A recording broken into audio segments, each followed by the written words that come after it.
Damos la bienvenida, como cada semana, a nuestro amigo Iván Castro, colaborador del programa, piloto. Buenas tardes, Iván. Buenas tardes, Diego. Hoy nos vas a hablar del Triángulo de las Bermudas y además de un caso muy concreto, porque es un testimonio, un superviviente del conocido fenómeno del Triángulo de las Bermudas. Un piloto que sobrevivió a ese fenómeno en el año 1970.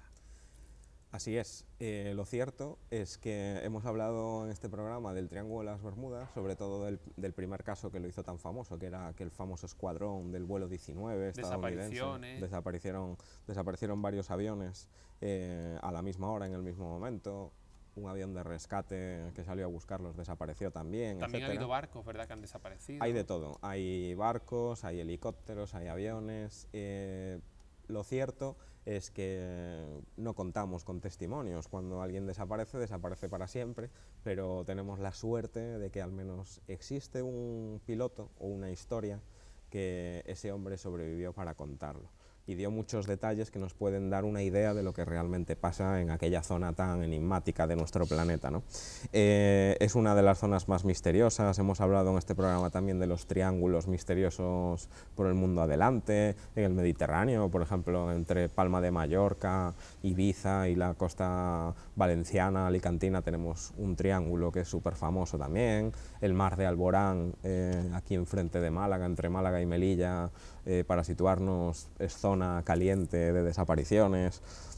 Tiene muchas historias a su alrededor.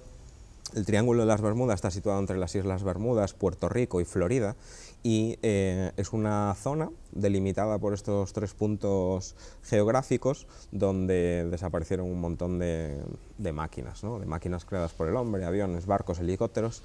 Se hace famoso con ese vuelo 19, en ese vuelo 19 desaparecen 14 hombres en 1945 con sus aviones incluidos, y se hizo muy famoso la última frase recibida por emitida por aquel escuadrón de vuelo, y después de esto desaparecen, es cuando uno de los pilotos dice se encuentra una meteorología muy anormal, unas espesas nieblas, una tormenta que se avecina, etcétera, y dice, entramos en aguas bravas y nada de esto parece normal. Se corta la comunicación para siempre y aquellos pilotos desaparecen sin dejar rastro, ¿no? Sale un hidroavión a buscarlos con 13 tripulantes, aquel hidroavión desaparece también, con lo cual es un caso tremendamente enigmático. Ninguno de los grupos que desaparecieron fue encontrado y nacía así la verdadera historia famosa del Triángulo de las Bermudas. Pero el 4 de diciembre de 1970, después de seguir desapareciendo un montón de aviones, embarcaciones, etcétera, hay un testimonio que es muy preciso de un misterio en el Triángulo de las Bermudas, y esto sucede porque nos lo cuenta un piloto que se llama Bruce Gernon, que iba en su avión de recreo, una pequeña avioneta, etcétera, pero además la historia está contrastada y demostrada, porque han hablado los controladores aéreos que lo seguían por el radar, y está demostrada con el plan de vuelo, con las trazas radar, que eso se graba también. El radar de los controladores tiene una caja negra, queda todo grabado ahí, así no se pierden las grabaciones ni las trazas radar y se puede comprobar lo que pasó, etcétera. Y este hombre despega con su avioneta, su Beechcraft Bonanza, un monomotor, un avión pequeñito de un motor de 4 plazas, avión de recreo, y despega desde las Islas Bermudas, vuela sobre la zona de Bikini, y de repente se encuentra delante del morro del avión una nubosidad que no salía absolutamente en ningún parte meteorológico. El pronóstico del clima no daba aquella serie de nubes. Los partes meteorológicos que nos suelen dar son muy precisos y muy concretos. Sabemos dónde está cada grupo de nubes, cada nubosidad, cada tormenta, etcétera. Aquello no salía en ningún lado. Él describió aquello como una nube totalmente elíptica. Era una nube que son más características de turbulencia, se llaman nubes lenticulares, que suelen estar en las cimas de las montañas, y cuando esa nube está situada así indica que hay muchísima turbulencia en esa zona, y se crean gracias a eso. Él intenta rodear esa nube, pero al final la nube es tan grande que irremediablemente pues entra de lleno en aquella capa nubosa. Acaba envuelto en esa formación. Él entra en la nube, ya no ve absolutamente nada, pero sin embargo él dice o confiesa que cuando está volando por dentro de la nube, en vez de no ver nada, lo que tiene la sensación es de como si estuviera volando dentro de una caverna. Tiene la sensación de que está volando en una especie de túnel. Él dijo que más o menos podría tener 1 kilómetro de diámetro y al final de ese túnel pues ve una especie de claridad o de luz y él dirige el morro del avión hacia esa luz para salir cuanto antes de aquella misteriosa nube que tenía forma de caverna por dentro. Al fin y al cabo tenía la sensación de estar volando dentro de un túnel y él se iba desplazando. Consigue salir de la nube y, bueno, pues según los instrumentos que lleva él a bordo, etcétera, recorre una distancia de 15 kilómetros. No era mucha distancia, atraviesa la nube, sale y comunica al controlador aéreo que está a 150 kilómetros de Miami. El controlador aéreo lo está buscando en el radar, donde se supone que Gernon está dando su posición, etc. Y de repente él aparece volando en la propia vertical de Miami, no está a 150 kilómetros, y confirma eso el controlador a través del radar. Le dice a Gernon que no está correcta su posición, que le está diciendo que está a 150 kilómetros en otro punto y realmente no, está en la vertical de Miami. En 3 minutos exactos de vuelo consigue hacer con una pequeña avioneta 200 kilómetros de distancia, lo cual es una barbaridad, no cuadra con la potencia del avión, con la velocidad del avión, en esos 3 minutos lo que puede recorrer, y ese avión además su velocidad máxima eran 320 kilómetros por hora. Los expertos calculan que podría haber volado esa distancia a más de 3.000 kilómetros por hora, por lo menos, con lo cual no cuadraba ya absolutamente nada. Aterriza en el aeropuerto de Palm Beach y al final él termina un vuelo de 75 minutos, o sea, él termina un vuelo que iba a ser de 75 minutos en menos de 47 minutos. Algo falla, ha hecho la distancia mucho más rápido de lo esperado, recorre 470 kilómetros de distancia y él tiene la sensación de que ha volado unos minutos, nada más, y al bajarse del avión es curioso porque cuando empieza a revisar el avión a ver si está bien, lo que tiene es una especie de neblina, una capa de humo, de niebla, la típica que pueda salir de nuestro congelador cuando ya sacamos hielo seco, etcétera, que recorre todo el fuselaje, de color gris pegado a la estructura, y él describió la caverna que sobrevoló como una especie de tornillo. Es como si fuera un tornillo atravesando pues una madera, ¿no? cuando lo incrustamos. Tenía una especie de trazos curvados alrededor de los laterales del túnel, y durante ese tiempo le fallan las 2 brújulas que lleva a bordo, le falla el sistema eléctrico del avión y le falla también el motor por momentos. Sin embargo, él sigue volando. Al fallarle el sistema eléctrico, pues no tiene radios, con lo cual tampoco puede comunicar ningún tipo de emergencia.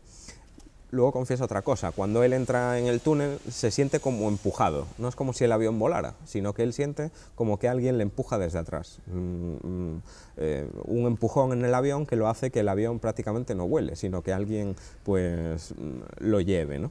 Y bueno, a pesar de estar incluso atado con el arnés de seguridad que llevamos todos los pilotos, ese cinturón de seguridad en el avión, él se siente que está como flotando encima del asiento, realmente no está pegado al asiento, él está como flotando en el avión, sí sujeto por ese arnés de seguridad.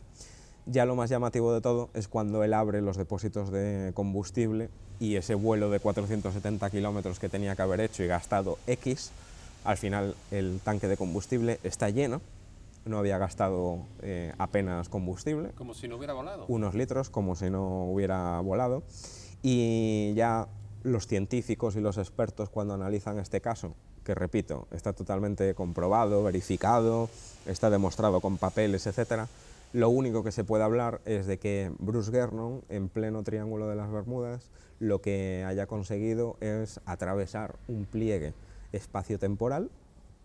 Einstein y su teoría de la relatividad demostraba ese tipo de cosas, teóricamente, él lo demostró y puede existir, pero que nosotros sepamos nadie ha conseguido hacerlo a propósito. Sí hay muchos casos De hecho, me llegan testimonios incluso de casos que han sucedido en carreteras andaluzas, donde gente que viaja todos los días en el coche conoce la carretera perfectamente y de repente está en un punto y de repente está en otro y no tiene sensación de haber pasado por todo ese tramo intermedio, simplemente está en un punto y de repente aparece en otro de la misma carretera, y a veces pues han salvado 60 o 70 kilómetros de distancia. Son casos totalmente inexplicables, pero pueden existir pliegues espaciotemporales en nuestro planeta, en donde entras en un sitio, sales en el otro, y es un viaje automático, no tienes sensación de que hayas hecho tiempo de vuelo o tiempo de desplazamiento, no tienes sensación de que hayas recorrido distancia, y ya lo inexplicable de todo es no haber gastado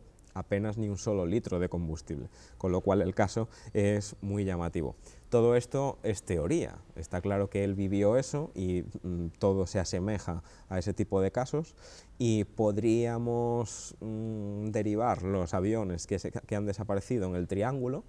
No hablo tanto de barcos porque tampoco es mucho mi sector, pero sí se ha demostrado que hay barcos que pueden desaparecer por X motivos en el mar, pero los aviones es más difícil, ¿no?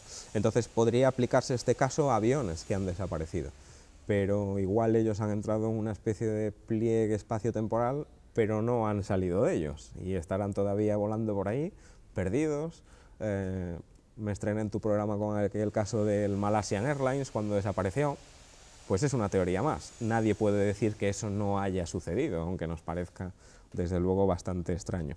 Y para terminar tenemos varios casos que se hicieron muy famosos, por ejemplo el 28 de junio de 1980. Este caso es una aeronave que dice ser perseguida por un objeto volador no identificado en pleno Triángulo de las Bermudas, más o menos muy cerca de la República Dominicana, aproximadamente hacia las 6 de la tarde, y iba hacia Puerto Rico, y dice: estamos siendo interceptados por un objeto volador no identificado, y hace diversas maniobras y cada vez se acerca más hacia nuestro curso. El piloto se llamaba José Maldonado Torres, y el amigo que viajaba con él era José Pagán Santos. Ellos desaparecen sin dejar rastro, llaman y hacen una llamada de emergencia: Mayday, Mayday, Mayday, con el indicativo de la aeronave, estamos siendo perseguidos, etc. Luego dicen que están perdidos y entra en escena un avión español, un Iberia, el vuelo 976 de Iberia. Se encontraba cerca y responde a aquella llamada. Se mantiene en la comunicación una serie de minutos, pero sin embargo, después de 6 o 7 minutos de estar intentando hablar con el Iberia y el Iberia intentando localizarlos, al final desaparecen. Desaparecen sobre una zona que es muy conocida, que se llama la Fosa de San Juan, en pleno Triángulo de las Bermudas. Nunca más aparecen, ni aparecen los pilotos, ni aparecen restos del avión, ni aparece ningún tipo de objeto flotando en el mar. Desaparecen para siempre. Hay otro caso en 1986, un 26 de marzo, desaparece el piloto que se llama José Villa con sus 5 pasajeros en Miami, y el avión despega con normalidad, buen tiempo, cruza las playas de Miami, etc. Tiene el aeropuerto a la vista, donde va a aterrizar en Freeport, y a 10 millas del aeropuerto comunica con la torre de control. Le faltan 7 minutos para aterrizar, y a los ojos de los controladores, una vez más, otro avión desaparece sin dejar rastro para siempre. Los controladores lo están viendo, le están dando la autorización para aterrizar, y el avión simplemente deja de estar ahí. Nunca más apareció, no explotó en el aire, no hubo restos, no se estrelló, simplemente dejó de estar, desapareció para siempre. En el 74 hay un pequeño avión que desaparece también en esa zona de Freeport, en Cayo Tesoro, y también se tenía contacto visual con el avión, pero este avión desaparece cuando entra en una nube. Entra en una nube, hay testigos en tierra que están viendo ese avión, y de repente deja de estar ahí, nunca más aparece, nunca más se encuentran restos de aquella aeronave, ni de su piloto, ni ningún resto de objetos que pudiera haber a bordo del avión, etc. Hay muchísimas desapariciones, muchísimos casos que son totalmente inexplicables. pero cuando ya tenemos el testimonio de Bruce Gernon, desde luego los pelos al final se nos ponen de punta y la piel se nos pone de gallina, pensando lo que ese hombre pasó mientras atravesaba esa nube y sobre todo lo que comprobó una vez que llegó al aeropuerto. Sin duda es un caso fascinante que demuestra muchas cosas. Después del testimonio de Bruce y de la cantidad, ¿no?, de aeronaves que han desaparecido en ese Triángulo de las Bermudas, mi pregunta es, hoy por hoy las compañías aéreas intentan evitar pasar por el Triángulo de las Bermudas o se sigue pasando? Se sigue pasando. Las principales rutas aéreas de Europa a Centroamérica, Atraviesan Sudamérica, entonces etcétera, muchos van por el Triángulo de las Bermudas. Yo he volado en algún vuelo de Iberia a México, estando en la cabina de los pilotos con ellos hablando, etcétera, viendo el archipiélago de las Islas Bermudas, el comandante diciéndome, bueno, vamos a entrar en el famoso Triángulo de las Bermudas. ¿Y en ese momento cómo te queda?